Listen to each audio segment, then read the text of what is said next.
22 июня в Инте по сложившейся традиции прошло траурно-торжественное мероприятие в честь Дня памяти и скорби. В этот день, в 1941 году, началась Великая Отечественная война, которая продолжалась 1418 дней и унесла жизни почти 27 миллионов советских граждан. Почтить память погибших пришли представители городской власти, участники боевых действий, труженики тыла, бывшие узники концлагерей, родственники и близкие ветеранов, представители городских предприятий и дети со школьных площадок, юноармейцы и активисты движения первых. Памяти наших отцов и старших братьев, памяти наших молодых солдат и офицеров советской армии, павших на фронтах Великой Отечественной войны. Вечная слава героям! Вечная слава! Ежегодно множество интинцев собираются на данную акцию, чтобы почтить память участников самой жестокой и кровопролитной войны в истории нашей страны. Глава округа Владимир Киселев, обращаясь к присутствующим, подчеркнул, что 22 июня – это особая дата в истории России, и призвал молодежь беречь память о ней, гордиться подвигом советского народа и вечно помнить о погибших солдатах Великой Отечественной войны. 22 июня – один из самых скорбных дней в нашей истории. В этот день, в 1941 году, началась Великая Отечественная война, которая принесла немало бед и страданий нашему народу. И миллионы жизней потеряла наша страна. Мы, как единый народ, не должны забывать наши истории и о тех, на чьи плечи взвалилась эта тяжкая ноша. Давайте не забывать об этом никогда. Фашизм не должен возродиться. Честь и слава нашим воинам, которые стоят на защите чести и достоинства нашей страны. От лица депутатского корпуса перед собравшимися выступил Дмитрий Еременко, от Совета ветеранов – заместитель председателя Совета ветеранов Наталья Федосеева. 22 июня гитлеровская Германия вероломно напала на нашу страну. Миллионы жизней, которые безвозвратно утеряны, навсегда останутся в наших сердцах. Планы, жизнь многих миллионов людей были бесконечно разрушены этой войной. Все поколение, которое воевало в те годы, она боролась за нашу жизнь, за наше будущее, за мир в наше время. Мы бесконечно благодарны им за то, что они сделали. В День памяти и скорби мы преклоняем головы перед их подвигом, перед тем, что невозможно выразить словами. Это большое уважение к ним. Всегда будем помнить и никогда не забудем об их подвиге. Уважаемые ветераны, труженики тыла, сегодня мы отмечаем одну из самых скорбных и трагических дат нашей истории. Это начало Великой Отечественной войны. Сплотившись, наш народ понял, что только объединившись, он может победить, чем была предопределена победа нашей во время Великой Отечественной войны. Ни один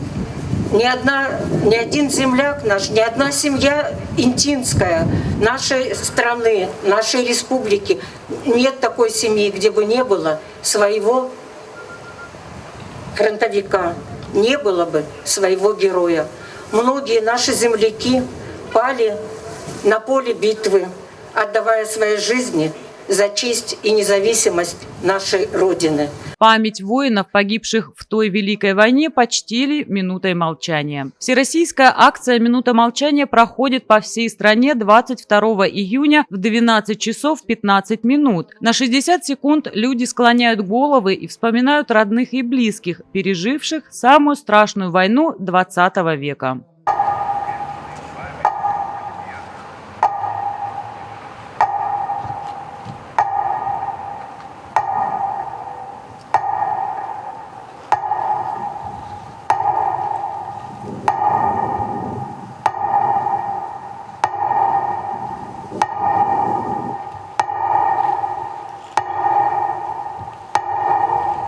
Многие интинцы встречают День памяти и скорби буквально со слезами на глазах.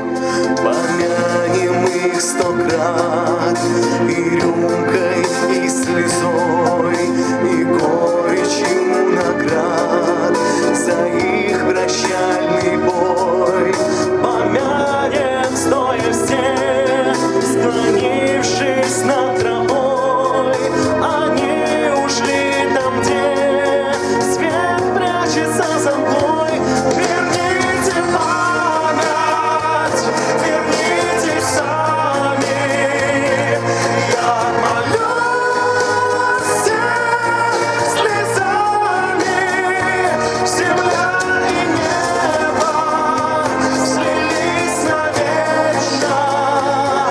Как это больно, бесчеловечно.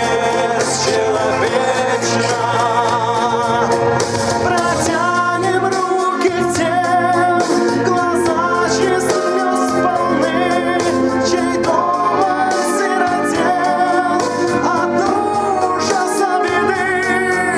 Помянем их, прошу, помянем миром их, погибших за страну, за честь и за своих.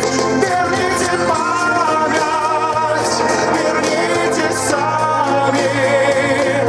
Я отмолюсь всех слезами. Земля и небо слились навечно. Как это больно, бесчеловечно. В завершении официальной части к памятнику клятва, возведенному в честь героев, павших в годы Великой Отечественной войны, присутствующие возложили цветы. Ветеранов города Инты.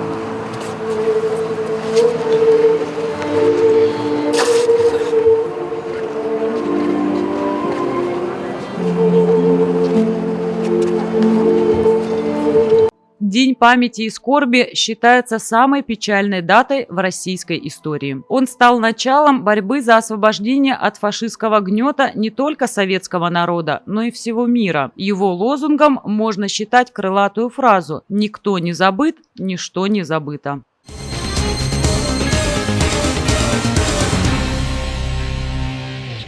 Знаком «Юноармейская доблесть» 3-й степени награждены Владислав Осипченко, учащийся гимназии номер 3, и Дмитрий Еворский, учащийся гимназии номер 2. Бронзовые нагрудные знаки ребята получили из рук главы муниципального округа Инта, руководителя администрации Владимира Киселева.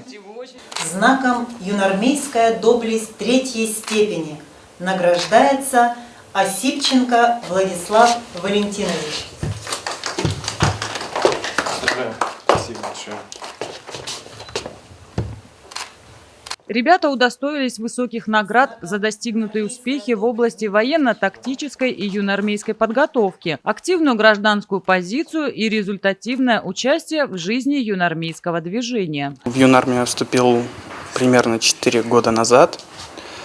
Как-то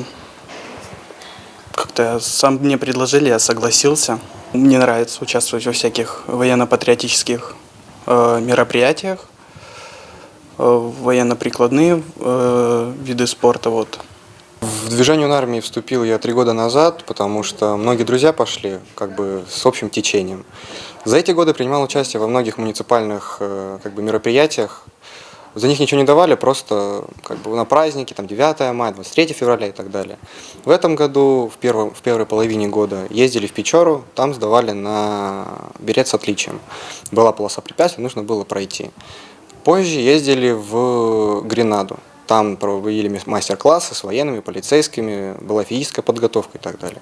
Я считаю, что такие движения нужны нашей стране, потому что патриоты – основа будущего для нашей страны, особенно молодежь.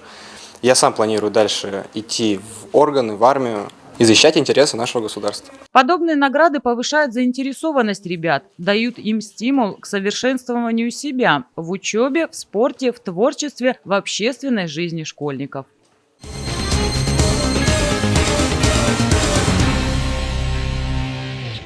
Ежегодно специальная комиссия обследует детские площадки и уличные спортивные объекты. Конструкции проверяют на соответствие нормам безопасности. В списке более 30 пунктов. Часть объектов находится на территориях образовательных и спортивных учреждений, детских садов и школ. Так, на базе гимназии номер 2 располагается универсальное футбольное поле с искусственным покрытием и спортивная площадка для воркаута. Они в хорошем состоянии, лишь требуют небольшого ремонта. Каждый год мы проезжаем площадки, потому что это безопасность наших детей и людей, которые занимаются здесь. Но хочу сказать, что, естественно, с каждым годом есть свойство инвентаря как бы ломаться, да, но есть управляющие компании и организации, которые очень серьезно к этому подходят. То есть инвентарь, весь, все спортивные площадки и детские площадки держат в должном уровне, следят за ними. То есть они находятся в состоянии очень хорошем. И есть, естественно, детские площадки и спортивные тренажеры, которые не совсем соответствуют тем требованиям. Пусть они не сильно повлияют на что-то, но даже вот такая мелочь, как неприкрученная, допустим, деревянная сидушка. То есть вот это тоже может сыграть какую-то травму. Спортивное ядро школы номер 8 пользуется большой популярностью у горожан. Здесь расположено футбольное поле со специальным покрытием. Отмечены разметкой беговые дорожки и есть баскетбольные кольца. Сюда приходят заниматься интимцы всех возрастов. Сейчас сотрудниками учреждений выполняются работы по замене старых сеток. Территория школы ограждена, но в летнее время двери учреждения открыты для посетителей вплоть до 22 часов. Очень приятно видеть то, что есть учреждения, где планомерно подходят проверки и подготовки тех спортивных сооружений, детских игровых площадок. Меняется сетка на воротах. Вот в 8-й школе мы заезжали, смотрели на баскетбольные кольца, тоже будет повешена новая сеточка. И есть отношение руководителей очень серьезно к этому. Поэтому очень приятно, что люди серьезно подходят к своему делу, любят свою работу и любят наших интимцев.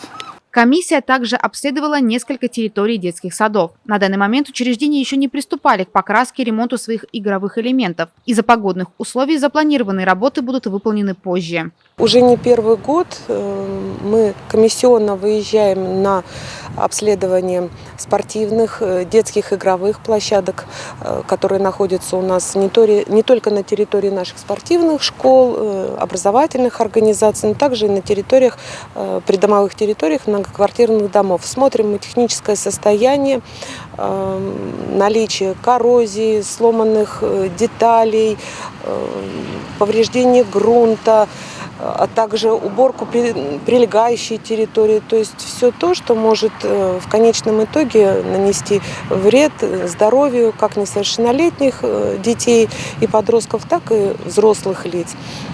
Работу эту мы проводим планово в течение года,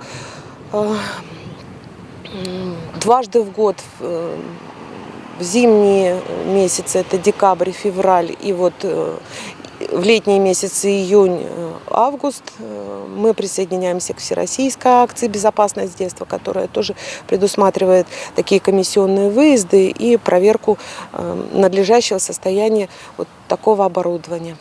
Детские площадки и комплексы уличных тренажеров установлены во дворах, за ними следят управляющие компании. Комиссия отметила, что многие места еще не убраны после схода снега. Мне хотелось бы, чтобы все-таки территория вокруг площадок детских и спортивных площадок была чистая, без окурков, без мусора, без бутылок. Потому что, честно скажу, что очень трудно зайти на площадку детскую, и где ты видишь кучу окурков. И понятно, что это не дети курили, а взрослые. И вот хотелось бы, чтобы и жители, и жеки внимательно к этому относились. И как только сходит снежный покров, сразу же начинали уборочку от мусора. По итогам работы комиссии, состоящей из специалистов администрации, депутатов, УЖКХ и образования, все выявленные замечания внесены в протокол для дальнейшего устранения. Так требуется текущий ремонт некоторых площадок и подсыпка уличных тренажеров. Ряд объектов по решению комиссии запрещен к дальнейшему использованию. Комиссия у нас достаточно широко представлена. Это, конечно, представители отдела спорта, образования, ПТС, муниципального имущества, УЖКХ. Ну вот в таком большом составе мы вчера объехали, посмотрели более 30 площадок. Есть, конечно, территории, которые требуют даже ограждения и ограничения доступа третьих лиц в связи с тем, что выявлены замечания, которые могут нанести вред здоровью. Ну, в основном это территория, конечно, к сожалению, управляющих компаний, которым мы из года в год говорим об имеющихся замечаниях, что называется ВОС и ныне там. Вот. Но в этом году мы еще раз проехали, посмотрели, и я думаю, что в любом случае задача управляющей компании отреагировать на те замечания, которые будут указаны в актах. К горожанам обращаются с просьбой более бережно относиться к городскому имуществу, ведь зачастую причиной поломки элементов детских и спортивных площадок является именно человеческий фактор.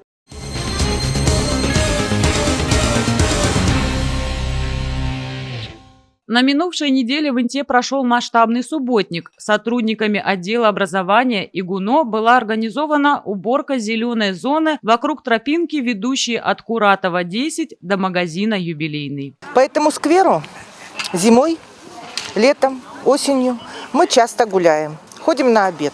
Как только сошел снег, мы обратили внимание с коллегами на то, что стали появляться продукты жизнедеятельности, скажем так, не совсем добросовестных наших горожан. И в один из дней мы как-то решили, да что ж мы ждем, скоро вырастет трава, не будет видно этих брошенных мешков, надо нам все-таки сорганизоваться и навести красоту. Тем более у нас уже очень много территорий в городе, которые приведены в порядок, в том числе и вот в этом районе. Мы выяснили, что в принципе этот сквер не относится ни к какой управляющей компании, то есть является имуществом, ну вот, наверное, все-таки принадлежащему муниципалитету. Бросили клич. Мы бросили клич среди партийцев, соратников по «Единой России». Мы пригласили работников МКУ ГУНО. В этом нам очень помогла Наталья Владимировна Проскурина.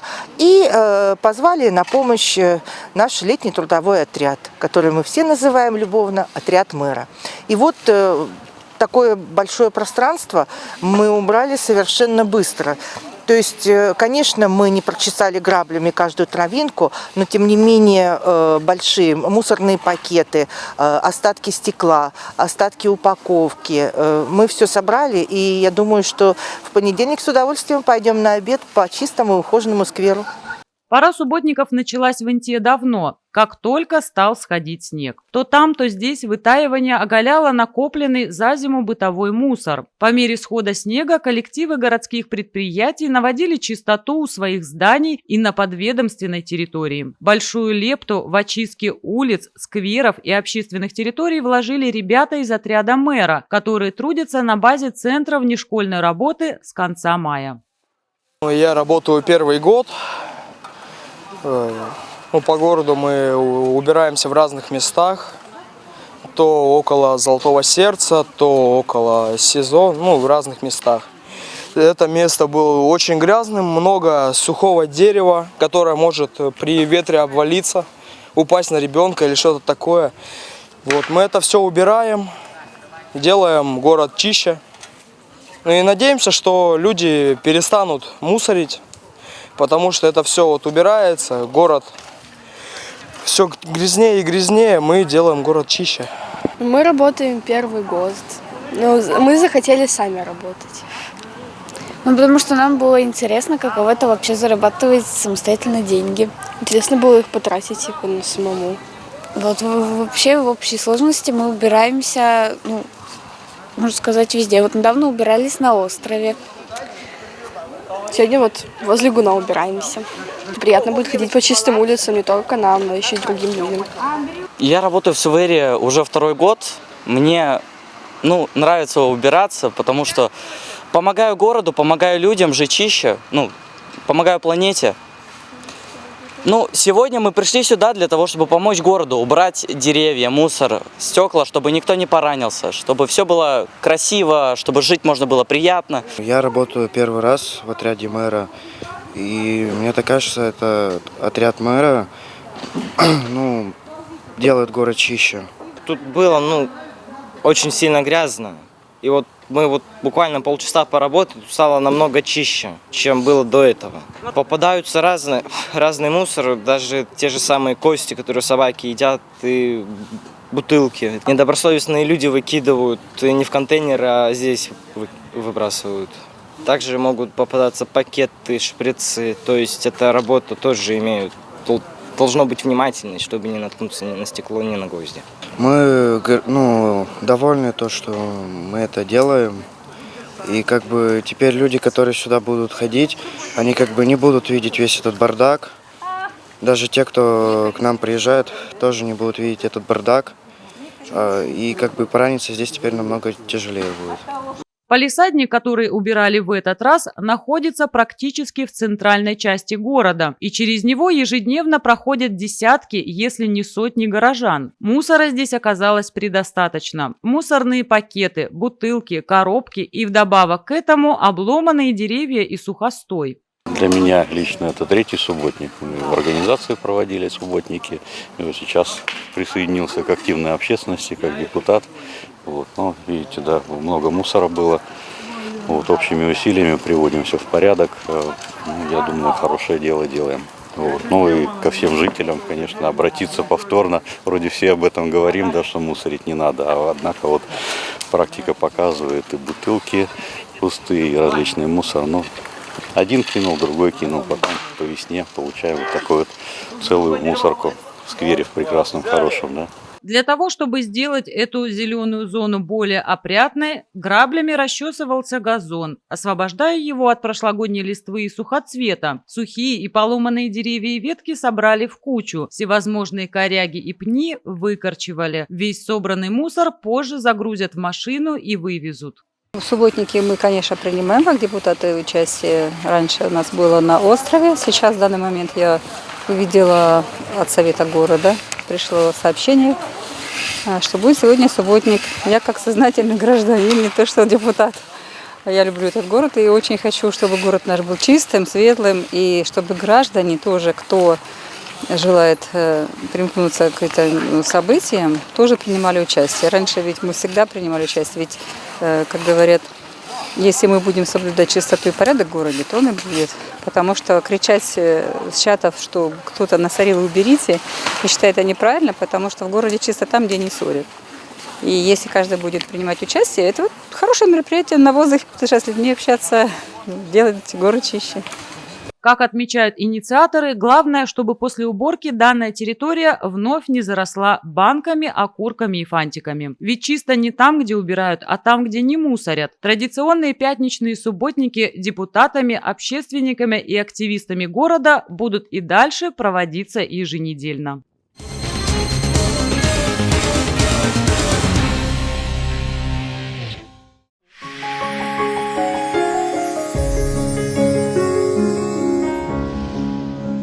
Знакомьтесь, это семья Артемьевых из маленького приполярного города Инта. Маме Кате 36 лет, папе Жене 37. Познакомились они 18 лет назад, будучи еще студентами, на праздновании Дня молодежи в городе Сыктывкаре. Брак зарегистрировали чуть позже, и в сентябре этого года супруги отметят 14-ю агатовую годовщину со дня свадьбы. В семье Артемьевых подрастают 3 ребенка, 2 сыночка и лапочка-дочка.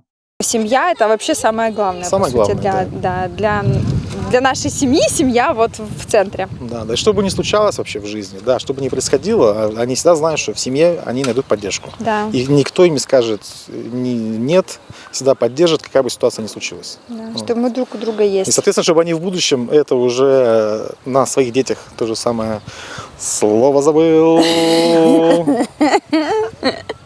Накладывали. Спроецировали, вот. Это слово я такой проектор. Спроецировали, да.